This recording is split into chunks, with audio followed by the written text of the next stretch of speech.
Friends, कैसे हैं आप सब। मैं सीए अंकित अग्रवाल स्वागत करता हूं आपका मेरे यूट्यूब चैनल सीए अंकित अग्रवाल पे। फ्रेंड्स, आज मैं लाया हूं आपके लिए बहुत ही इंपॉर्टेंट वीडियो, क्योंकि आज मैं बात करने वाला हूं definition of export of goods and definition of export of services. So बने रहिएगा मेरे साथ शुरू से लेकर अंत तक, ताकि आपको छोटी छोटी बातें आसानी से समझ में आ सके। So let's start. Friends, export of services has been defined under section 2 subsection 6 of IGST Act 2017. Friends, किसी भी सर्विस को to declare any service as export of service there are 5 conditions. So one by one एक बार देख लेते हैं कौन कौन सी conditions हैं। Export of services means the supply of any service when the supplier of service is located in India. What it mean? Supplier of service, जो supplier of service है वो इंडिया में होना चाहिए। And the second condition is recipient of service is located outside India. जो recipient of service है, service receiver वो India के बाहर होना चाहिए। This is a second condition. And third condition is place of supply of services outside India. Means place of supply जो है service का वो इंडिया के बाहर होना चाहिए। And fourth condition and very important condition is the payment for such service has been received by the supplier of service in convertible foreign exchange. Means exporter को foreign remittance convertible foreign exchange में मिल जानी चाहिए। Friends, आपके mind में एक doubt आ रहा होगा कि ये इसकी क्या कोई ड्यूरेशन है कि कितने टाइम पीरियड में ये फॉरेन करेंसी हमें मिल जानी चाहिए। यस, यहाँ गवर्नमेंट ने डिफाइन कर रखा है 1 ईयर की ड्यूरेशन। 1 ईयर प्लस में अगर कोई एक्सटेंशन मिलता है गवर्नमेंट के द्वारा, प्लस वो एक्सटेंशन मीन्स 1 ईयर प्लस में extended period. So payment for such service has been received by the supplier of service in convertible foreign exchange or in Indian rupees wherever permitted by the RBI.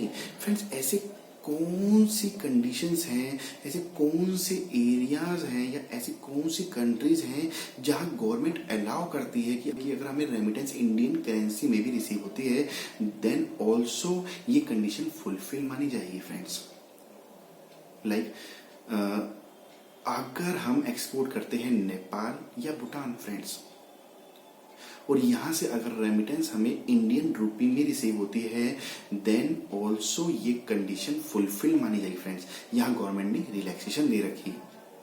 And also अगर हम SEZ को supply करते हैं कोई भी goods कोई भी service, friends आपको पता है एसईजेड कहां पे है, इंडिया में, एंड सप्लायर कहां पे है, इंडिया में। तो यहाँ पर फॉरेन करेंसी की बात ही नहीं आती ना, फॉरेन करेंसी में ये हमें रेमिटेंस मिल पाएगी। सो यहाँ पर भी गवर्नमेंट ने रिलैक्सेशन दे रखी है, और Indian rupees wherever permitted by the RBI. कहाँ कहाँ परमिट कर रखा है friends, Nepal, Bhutan and SEZ. And the fifth condition and very important condition, friends, the supplier of service and the recipient of service are not merely establishment of a distinct person. What is the meaning of establishment of distinct person, friends? इसको हम ऐसे समझते हैं, मान लीजिए मेरी एक proprietorship firm है और मैं दिल्ली में रजिस्टर्ड हूं और मुझे एक और रजिस्ट्रेशन लेना है इन दिल्ली। क्या मैं ले सकता हूँ जीएसटी में? यस, 1 2 4 5 पे ले सकता हूँ, नो इशू। तो मेरा एक जीएसटी नंबर है दिल्ली में एंड मुझे एक और फर्दर एक जीएसटी नंबर चाहिए दिल्ली में। एक और फर्म क्रिएट हो रही है दिल्ली में, same pan, 2 establishment. It is called establishment of a distinct person. And second scenario friends, मेरी एक यूनिट है, मेरी एक एस्टेब्लिशमेंट है दिल्ली में एंड मुझे एक यूनिट खोलनी है out of Delhi. Let's say example, मेरे को यूपी में खोलनी है। तो मैंने यूपी में भी एक जीएसटी नंबर ले रखा है एंड मैंने एक दिल्ली में भी जीएसटी नंबर ले रखा है, 2 establishment same PAN. It is also called establishment of a distinct person friends. And third scenario is, मेरी एक होल्डिंग कंपनी है इंडिया में एंड मेरी एक सब्सिडरी कंपनी है फॉरेन में। This is also called establishment of a district person friends. It has been defined under explanation 1 in section 8. So समझ लेते हैं क्या एक्सप्लेनेशन कहती है हमारी. Friends, explanation 1 of section 8 of IGST Act defines for the purpose of this act where a person has an establishment in India and any other establishment outside India. Friends, means मेरी एक holding company है India में and subsidiary company है outside India. That scenario will cover here in first point.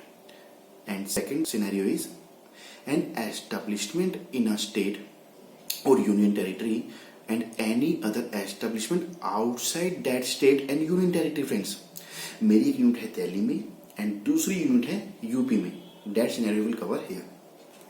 And third scenario is an establishment in a state or union territory and any other establishment registered within that state or union territory. Means मेरी एक unit है दिल्ली में and मैंने एक और unit open कर ली उसी state में. That will cover here. An establishment in a state or union territory and any other establishment registered within that state or union territory. Then such establishments shall be treated as establishment of distinct person. Friends, means अगर मेरी holding company India में है और subsidiary company मेरी कहाँ है, foreign में. अगर मैं यहां से इंडिया से होल्डिंग कंपनी कोई गुड्स या कोई सर्विस एक्सपोर्ट करती है सब्सिडरी कंपनी को अपनी, तो क्या वो एस्टेब्लिशमेंट ऑफ डिस्टिंक्ट पर्सन मानी जाएगी या नहीं मानी जाएगी.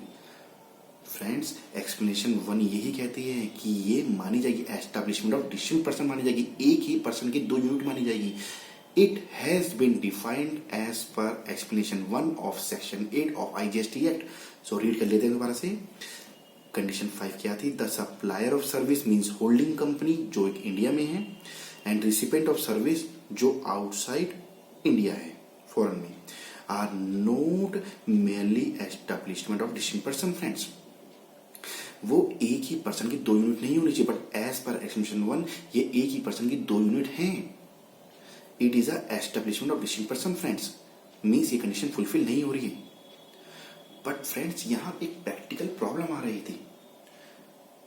अगर होल्डिंग कंपनी सब्सिडी कंपनी को गुड्स कोई भी सर्विस अगर एक्सपोर्ट करती थी तो वो एक्सपोर्ट नहीं मानी जाती थी.